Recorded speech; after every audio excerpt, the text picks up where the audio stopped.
అందరికీ నమస్తే. కేసీఆర్ వాళ్ళ ఫ్యామిలీ పైన సీఎం రేవంత్ రెడ్డి గారు ఏం మాట్లాడారో మీరు విన్నారు కదా. మిర్యాలగూడ మీటింగ్లో చాలా దారుణమైన మాటలు ఒక ముఖ్యమంత్రి ఆ స్థాయిలో మాట్లాడతారని ఎవరు అనుకోరు. సరే, ఇన్ని రోజులు ఇదంతా తెలంగాణ ప్రజలే వింటున్నారేమో, బయట వాళ్ళకి ఎవరు తెలుస్తలేదు అనుకున్నాం. బయట వాళ్ళు కూడా స్పందిస్తున్నారు. ఏకంగా రాజ్యసభలో మాట్లాడిండు కమల్ హాసన్ నటుడు. ఈయన గురించే మాట్లాడి అనిపించింది నాకు. అంటే హేట్ స్పీచ్ అంటే ఇదే, ఈ రొచ్చు స్పీచ్ అనమాట. ఇంకా సినిమా డైరెక్టర్ నటుడు రచయిత ఒక ట్వీట్ చేసిండు, పేరు పెట్టకుండా మిగతా మొత్తం రాసిండు. ఇప్పుడు ముఖ్యమంత్రి కదా, వచ్చి ముఖం మీద చెప్పలేరు. వీటినే పరిగణలోకి తీసుకోవాలి.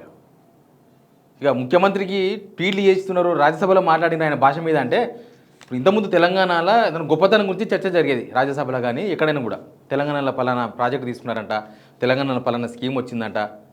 ఇప్పుడు రేవంత్ రెడ్డి రొచ్చు భాష గురించి మాట్లాడుకుంటున్నారు బయట రాష్ట్రాలలో. మన తెలంగాణ పరువు గంగలు కలిసిపోతుంది. ఒక ముఖ్యమంత్రి ఏముండొద్దు, కులాల మీద మతాల మీద ఈ భావోద్వేషాలు ఉండకూడదు అనమాట ముఖ్యమంత్రికి. మినిమం అది. సర్పంచ్ ప్రమాణ స్వీకారం చేసినప్పుడే మనం చేపిస్తాం కదా, రాగద్వేషాలకు అతీతంగా అని. మనం ముఖ్యమంత్రి ప్రమాణ స్వీకారం చేసిన రోజు రాగద్వేషాలకు అతీతంగానే కదా ప్రమాణ స్వీకారం చేసింది. ఎట్లా మాట్లాడగలుగుతున్నాడు అంటే, నన్ను ఎవరు చేయలేరు, నన్నేం చేయలేరు, ఇంకా 2 సంవత్సరాలు అయిపోయింది, 3 సంవత్సరాలు నేనే రాజును, నన్ను ఎవ్వడేం చేయలేడు, ఓట్లు వేసిన జనం కూడా ఏం చేయలేరన్న ఒక ధీమనే కదా. సరే, ఎవరెవరు రెస్పాండ్ అయినారో మాట్లాడదాం. అంతకన్నా ముందు సబ్స్క్రైబ్ చేయండి, షేర్ చేయండి. మీకు ఇంకా ఇట్లాంటి డిఫరెంట్ వార్తలు కూడా చెప్పే ప్రయత్నం చేస్తాం. ముందు కమల్ హాసన్ దగ్గర పోదాం, వినండి. జగన్నాథ రథ చక్రాలు వస్తున్నాయి. నేనేం చెప్తున్నానో తెలుగు వాళ్ళకి అర్థమవుతుంది. పోనీ sir, this is not an attack on personalities or governments. During my term in this house that would be futile. This is only a clash of ideas. సరే, ఆయన మాట్లాడేది హేట్ స్పీచ్ మీద మాట్లాడుతున్నాడు. ఈ ఓట్లు తర్వాత హేట్ స్పీచ్, దాని మీద కమల్ హాసన్ రాజ్యసభ డిఎంకే మద్దతు, ఆయన కూడా ఒక పార్టీ ఉంది కదా, రాజ్యసభ మెంబర్. ఆడ మాట్లాడిండు. తెలుగు వాళ్ళకి అర్థమవుతుంది. జగన్నాథ రథ చక్రాలు వస్తున్నాయి, 2 తెలుగు రాష్ట్రాలకు అది వార్నింగ్. ఆడనేమో మొత్తం ప్రతిపక్ష నేతలు ఇల్లు తగలబెడుతుంటారు కదా, ఆడ అంబటరాంబాబు ఇల్లు తగలబెట్టిండు, ఇంకో ఇల్లు తగలబెట్టిండ్రు, రకరకాలు చేస్తున్నారు ఆడ. ఈడ మన తెలంగాణ గురించి మనం మాట్లాడుతున్నాం. ఈడ రేవంత్ రెడ్డి ఏం చేస్తున్నాడంటే తెలంగాణ తగలబెడుతున్నాడు, వాళ్ళు ఇల్లు తగలబెడుతున్నారు. ఇలా తెలంగాణ మొత్తాన్ని, తెలంగాణ గౌరవాన్ని, తెలంగాణను మొత్తం తగలబెడుతున్నాడు. సింపుల్గా చెప్పాలంటే జగన్నాథ రథ చక్రాలు వస్తున్నాయంటే, జగన్నాథ రథ చక్రాలు అంటే ఏంటంటే, ఒక చెడు మీద మంచి గెలుస్తుంది. మీరు విర్రవేగుతుండొచ్చు ఇవాళ, కానీ మీరేం పర్మనెంట్ కాదు. ఆయన ఇంగ్లీష్ అదే ఉంటుంది, మొత్తం ఇంగ్లీష్ స్పీచ్ అంతా కూడా. ఎవ్వరు పర్మనెంట్ కాదు ఇక్కడ, ఏ రాజ్యం పర్మనెంట్ కాదు. వస్తుంది రథచక్రం కింద పడి చితికిపోతారని దాని అర్థం. చితికిపోతారు. ఇంకొకరు ట్వీట్ చేసిండ్రు, ఇది చూడండి. పరుచూరి గోపాలకృష్ణ, మీకు అందరికీ తెలుసు కదా, రచయిత, సినిమా రచయిత. మాట్లాడేటప్పుడు నోరు అదుపులో ఉండాలి, ఆలోచించేటప్పుడు మనసు అదుపులో ఉండాలి, ఎవరినైనా కలిసినప్పుడు ప్రవర్తన పద్ధతిగా ఉండాలి, భవిష్యత్తు గురించి ఆలోచించేటప్పుడు మెదడు సక్రమంగా ఉండాలని, నిర్భయంగా ముందడుగు వెయ్యాలని తెలిసి మసులుకోండి సన్నిహితులారా. పరుచూరి గోపాలకృష్ణ. అర్థమైందా? ఆయన పేరు ఒకటే పెట్టలేదు, కానీ దెబ్బ కొట్టినట్టే ఉంది. అందరూ ఆలోచిస్తున్నారు రేవంత్ రెడ్డి స్పీచ్ మీద, అందరూ ఆలోచిస్తున్నారు. రేవంత్ రెడ్డి గవర్నమెంట్ ఏమైనా చేస్తే జనాలు చెప్పుకోవచ్చు, వద్దంటారా? ఎవరన్నా జనం వద్దంటారా? లేకపోతే బీఆర్ఎస్ వాళ్ళు వద్దంటారా? కేసీఆర్ వద్దంటారా? మీరు చెప్పుంటే వచ్చి నోరు మూస్తాడా రేవంత్ రెడ్డిది? ఏమన్నా ఏం అడ్డమైన కూతలు కూర్చుండు మిర్యాలగూడలో. ఇప్పుడు ఎవరికి నువ్వు జాతిపితవని వినోదరావు, కూకట్పల్లి ఎమ్మెల్యే మాధవన్ కృష్ణారావు, రకరకాల వెలమ సామాజిక వర్గ పేర్లు చెప్పారు కదా. మీ పార్టీలో కూడా 7 మంది ఎమ్మెల్యేలు ఉన్నారు వెలమ సామాజిక వర్గం. ఓ మినిస్టర్ ఉన్నారు కదా జూపల్లి కృష్ణారావు. వెలే రాదు వాళ్ళని ఎందుకు మరి? రాగద్వేషాలకు అతీతంగా ప్రమాణ స్వీకారం చేసి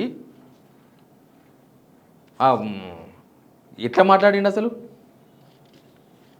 అసలు వయసు కన్నా గౌరవం ఇవ్వాలి కదా.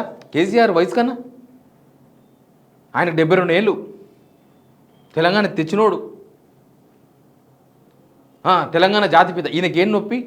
తెలంగాణ జాతిపిత అయితే గీతే జయశంకర్ సార్ అవుతారు. జయశంకర్ సార్ బతుకున్నాగా ఒక నడన పోయి ఫోటో దిగినవా? జయశంకర్ సార్ని కలిసినవా? జయశంకర్ సార్కు, సార్ మీరు ఉద్యమం చేస్తున్నారు, మేము వెనక ఉన్నామని మీరు ధైర్యం ఇచ్చిర్రా? ఎమ్మెల్యే కదా మీరు అప్పుడు. అవకాశవాదం, ఇది అవకాశవాది కేసీఆర్ని తిట్టాలంటే జయశంకర్ సార్ని పొగడాలి. కాబట్టి జయశంకర్ జాతిపిత అంటే ఒప్పుకుంటాడు. మరి అంత జాతిపిత కదా, మరి ఎందుకు కలవలే ఆయనకు? పోనీ ఆయన చనిపోయింది కదా, కనీసం ట్విట్లన్నా పెట్టినవా? జయశంకర్ సార్ చనిపోయినారు, మీరు తెలంగాణకు తీరంలో ఒక ట్విట్ అన్న పెట్టినరా? మీరు అన్ని రకరకాల ట్వీట్లు పెడతారు కదా పొద్దుగాలేసి, పెట్టిరా రేవంత్ రెడ్డి గారు? పెట్టలే. అవకాశవాదం కోసం ఇలా మాట్లాడుతుండని అర్థం చేసుకోవాలి మనం. ఇంకా మీరు తెలంగాణలో మంచి జరుగుతుంది, ఆ మంచి చర్చ జరుగుతుందని మనం కలగనాల్సిందే. పక్క రాష్ట్రాల వాళ్ళు కూడా గమనిస్తున్నారంటే అర్థం చేసుకోవాలి. ఇప్పుడు మనం ఊర్ల నుంచి వచ్చినాం కదా, ఊళ్ళలో మనకన్నా చిన్నోడు, మనకన్నా ఏజ్ తక్కువ ఉన్నాడు, అది ఇంత పోటుగాడైనా కానీ మన నుంచి అరే ఏంటి మనం ఏమంటాం? అరే ఏం మాట్లాడుతున్నారా అంటాం, అంతే కదా. ఏం మాట్లాడుతున్నారా, ఏం కనిపిస్తలేదా? ఇంకా గలీజ్గా మాట్లాడుతాను నేను చెప్పలేను మీకు, కానీ ఇంకా దారుణంగా ఉంటుంది. కొట్టుకుంటున్నాం అని చెప్తాను చూసినా, బలిసి కొట్టుకుంటున్నాం అంటే చూసినా అట్లుంటుంది లాంగ్వేజ్ కూడా. మరి ముఖ్యమంత్రి ప్లేస్లో ఉన్న వ్యక్తి అట్లా మాట్లాడొచ్చా? తెలంగాణ తెచ్చినోడు కేసీఆర్ సన్నాస్ అయితే తెలంగాణ రావద్దని కొట్లాడిన పార్టీలో ఉన్న మీరేంది? మీరు తెలంగాణకు అడ్డం పడుతున్న పార్టీలో ఉన్న మీరు, తెలంగాణ ఉద్యమకారుల మీదకి తుపాకీ గురిపెట్టిన మీరు ఏంది? మీకు ఏం బిరుదు ఇవ్వాలి? ఎవరు ఇవ్వాలి? ఎవరు చెప్పాలి? ఈయన ఒక్కడే సీఎం అయిందా? ఈయన ఒక్కడే ముఖ్యమంత్రి ఉండే దేశంలో? అంతకుముందు కేసీఆర్ ఉండే సీఎం, జానారెడ్డిని పెద్దలు జానారెడ్డి అని మాట్లాడుతుండే, సంబోధిస్తుండే. సరే, ఆయన కానీ పెద్దోడన కానీ ఏమన్నా కానీ ఒక ప్రతిపక్ష నేతకు ఆ గౌరవం ఇవ్వాలి. నువ్వు ప్రతిపక్ష నేతకే గౌరవం ఇవ్వలేవు, నువ్వు రాష్ట్ర ప్రజలకి ఏం గౌరవిస్తావు? మీ సొంత పార్టీ ఎమ్మెల్యేకి ఏం గౌరవిస్తావు? మినిస్టర్ని ఏం గౌరవిస్తావు? రాష్ట్ర ప్రజల్ని ఏం గౌరవిస్తావు? రాష్ట్రాన్ని ఏం గౌరవిస్తావు? అసలు ఏం గౌరవిస్తారు మీరు? గౌరవం ఉందా అసలు? జనం అర్థం చేసుకోవాలి. జనము ఇక ఇది అడ్డుకట్ట వేయకపోతే ఎక్కడికి పోతుందో తెలియదు. హేట్ స్పీచ్ ఇది. ఎరస వదిలేసారు కానీ, లేకపోతే కోర్టు కన్నా పోవచ్చు. వాళ్ళు వదిలేసిండ్రు, జనమే చూసుకుంటారని రేవంత్ రెడ్డి జనాలకు వదిలేసిండ్రు వాళ్ళు.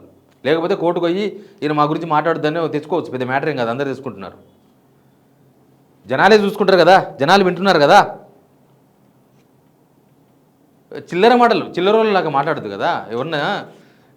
ఇక ఏమున్నది, రేపు నాడు ఇక రేవంత్ రెడ్డి పర్మనెంట్ ముఖ్యమంత్రి ఏం కాదు కదా, దిగిపోయిన తర్వాత కూడా ఆయన ఎంతకన్నా దారుణంగా తిట్టాలేము. సీఎం ఆ మాటలు మాట్లాడుతుంటే వేదిక మీద కోదాడ ఎమ్మెల్యే, మహిళా ఎమ్మెల్యే పద్మావతి వాళ్ళందరూ ఉన్నారు.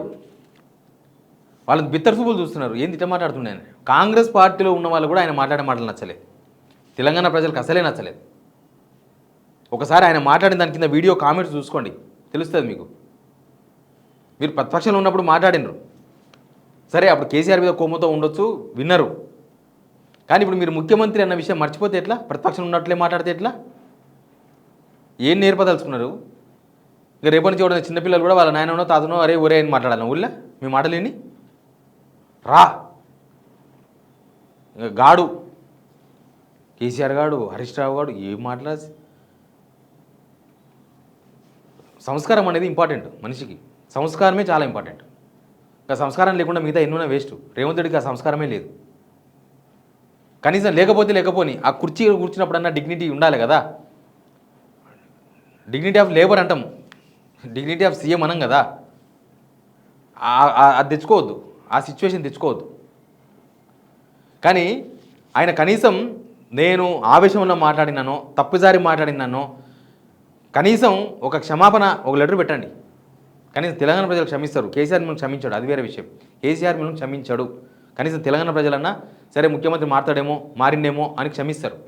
లేకపోతే ఈ మచ్చ మాత్రం మీ మీద ఉంటుంది. రేవంత్ రెడ్డి గారు చాలా దారుణంగా ఉంటుంది. మీరు మాట్లాడేసిన అయిపోయింది కాదు, తెలంగాణ జనం తెలుసుకుంటారు మీతోన.